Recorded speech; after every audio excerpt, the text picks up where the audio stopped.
अमरावतीच्या कोंडेश्वर परिसरात पोलीस दलाच्या नव्या इमारती व सुविधांचे लोकार्पण मुख्यमंत्री देवेंद्र फडणवीस यांच्या हस्ते पार पडले।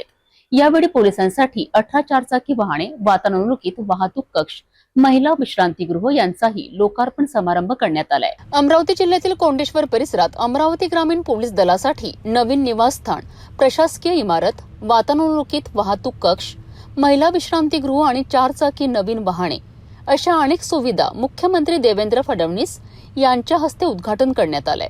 मुख्यमंत्री फडणवीस यांनी यावेळी स्पष्ट केलंय की पोलीस दलाचे आधुनिकीकरण शासनाचे प्राधान्य आहे। जिल्हा वार्षिक योजनेतून पोलिसांना नवीन वाहने देण्यात आली असून भविष्यात अत्याधुनिक साधन सामग्रीही पुरवली जाणार आहे।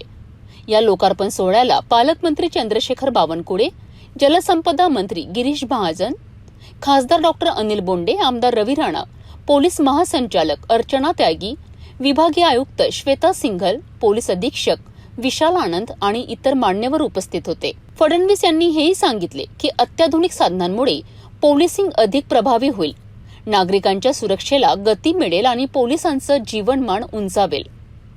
यावेळी शहाणूर शासकीय निवासस्थान इमारतीच्या कोनशिलेचं अनावरण व 18 चारचाकी वाहनांचं लोकार्पण तसेच कोंडेश्वर येथील पोलीस कर्मचाऱ्यांना घरांच्या चाव्या सुपूर्द करण्यात आल्यात। मला अतिशय आनंद आहे की 2019 साली आपण या प्रकल्पाचं भूमिपूजन केलं होतं। आज सुसज्जित अशा या इमारती या ठिकाणी उभ्या आहेत आणि 208 अशा प्रकारचे फ्लॅट्स हे आपल्या पोलीस बांधवांना या निमित्ताने उपलब्ध होत आहेत। मी विशेषतः आपलं जे पोलीस महामंडळ आहे त्या महामंडळाचे आपल्या डीजी या ठिकाणी आहेत, त्यांचंही अतिशय मनापासून अभिनंदन करतो।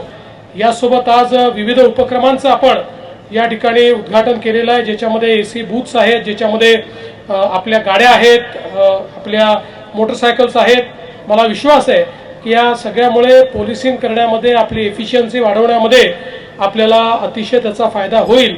राज्य शासनाने पोलिसांना अधिक सक्षम करण्यासाठी उचललेले हे पाऊल निश्चितच प्रेरणादायी आहे। अत्याधुनिक वाहने, निवास आणि महिला केंद्रांच्या माध्यमातून पोलीस दलाचे बळ वाढणार आहे।